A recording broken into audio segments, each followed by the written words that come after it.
नमस्कार, मैं कामशेष शर्मा और आज हमारे बीच मौजूद है सीटू के प्रदेश अध्यक्ष विजेंद्र मेहरा जी, जो कि आज 9 अगस्त को किसानों के रिगार्डिंग एक धरना प्रदर्शन किया जा रहा है पूरे देश में।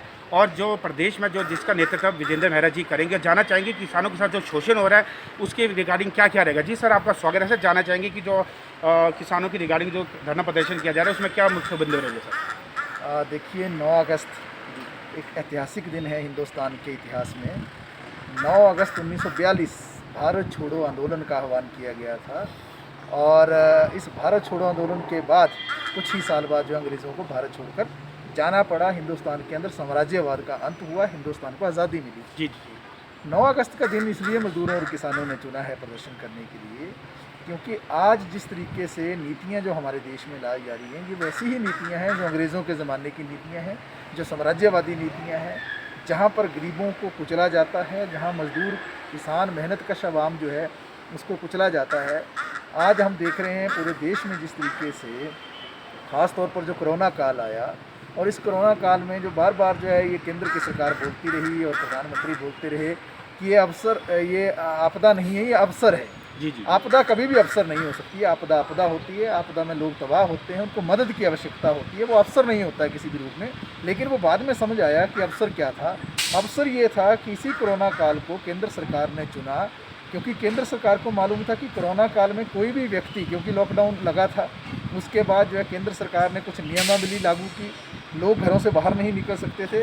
इसलिए ऐसे समय में जब लोग जो है बाहर नहीं निकल सकते थे घरों में, सरकार ने इस समय को चुना पूरी एक प्लानिंग के तहत। और ऐसे समय में जो किसानों के खिलाफ 3 कृषि कानून ला दिए, जिससे किसानों का तबाह होना तय है। जी। इसी तरीके से इसी समय में मजदूरों के खिलाफ जो है 4 लेबर कोड बनाए गए।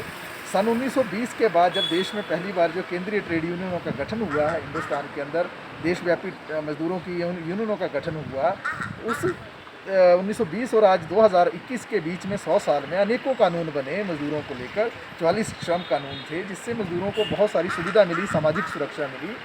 आज उन कानूनों को कोरोना काल में जो है ख़त्म करके 4 लेबर कोड बना दिए, जो पूरी तरह से अमीरों के पक्ष में, उद्योगपतियों, कारखानेदारों, पूंजीपतियों के पक्ष में। उससे जो है मजदूर पूरी तरह से तबाह हो जाएंगे। मजदूरों का जो नियमित रोज़गार है, वो नियमित रोज़गार जो फिक्स टर्म में तब्दील हो जाएगा। मजदूरों के काम के घंटे 8 के बजाय 12 घंटे होना तय है।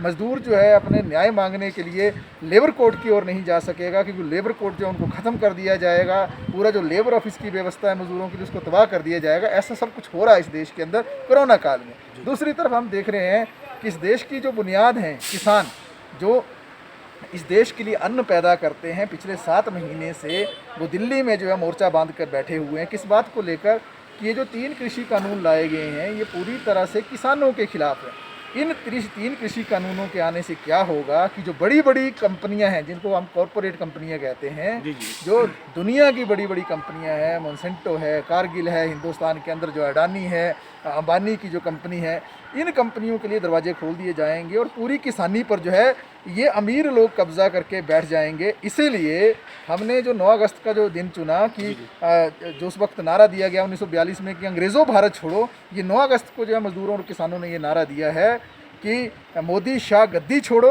और अंबानी अडानी भारत छोड़ो। सर, देखा जाता है जैसे कि जो गेहूं की कीमत आज नामात्र है, किसानों को कुछ नहीं मिला, जिसकी देखा जाए तेल की कीमत 5-6 गुना ज़्यादा है। जहां गेहूं 20 रुपये नहीं है, वहीं आज तेल 200 के पार पहुंच चुका है। ऐसे में कहीं ना तो कहीं गरीबों के साथ कहीं ना तो कहीं शोषण किया जा रहा है। और सर, ये भी जानना चाहिए हम खासकर जो प्रदेश में रहेगा और किस किस जिला में रहेगा और कहाँ कहाँ पर ये आपका धरना प्रदर्शन रहेगा सर। देखिए, आज जो सारी नीतियाँ जिस तरीके से बनाई जा रही हैं, आपने एक मुद्दा छेड़ दिया, तेल का मुद्दा छेड़ दिया, महंगाई का मुद्दा अपने आप में ये है।